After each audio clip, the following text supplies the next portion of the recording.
Good evening everyone! So today I will going to share one tricks about trigonometry.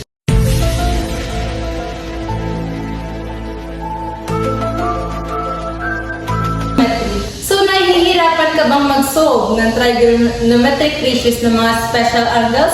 Ngayon makinig kayo at simulan natin para mas mapabilis, mapadali ang pag-solve ng trigonometric ratios. Hindi na natin kailangan gumamit ng unit circle para tingnan kung ano yung mga sine, cosine, tangent, and cotangent ng mga special angles natin.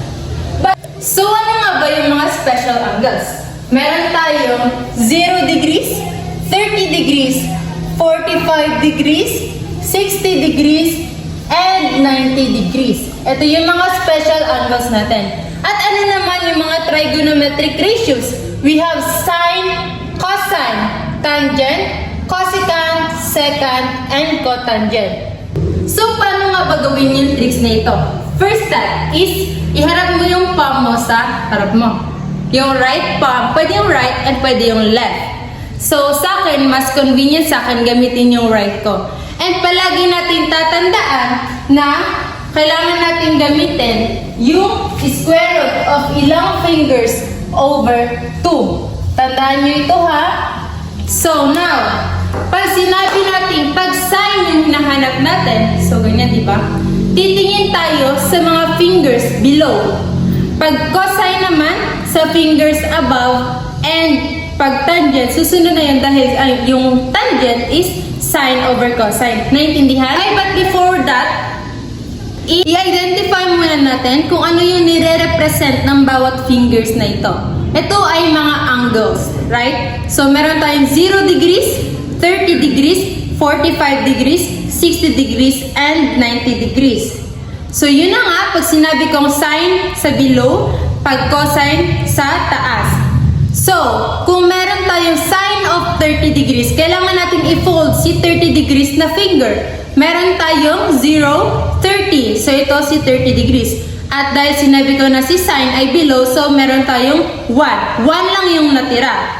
And noted na ito is finger. So, square root of 1 is 1 over 2. Yung square root of 1 natin is 1 over 2. So, sine of 30 natin, sine of 30 degrees is 1/2. Naintindihan ba? And if we have cosine of 30, so di ba pag cosine of 30 sa taas? So, 1, 2, i-fold lang natin to. 1, 2, 3. So, meron tayong square root of 3. And palaging tatandaan na always tayong over 2. So, yung cosine of 30 natin is square root of 3 over 2. Paano naman ma'am kapag tangent? Diba? Alam naman natin na si tangent ay sine over cosine. So, pag tinanong kung ano yung tangent ni 30, diba? Sine ni 30 is 1/2 or square root of 1 over 2 or 1/2. Meron tayong 1/2. And cosine 30 natin is square root of 3 over 2. Isulat lang natin siya. Then, i-simplify natin to. We have 1/2 times 2 over square root of 3. And alam natin na makakancel to.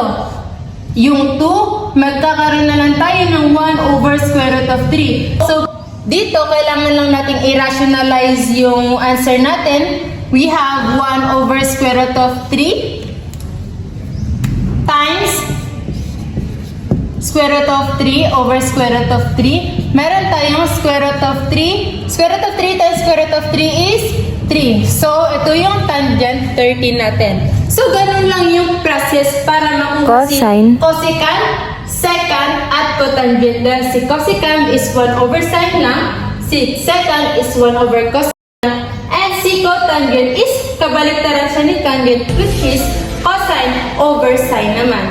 So, may tanong ba kayo? Kung wala na, bye!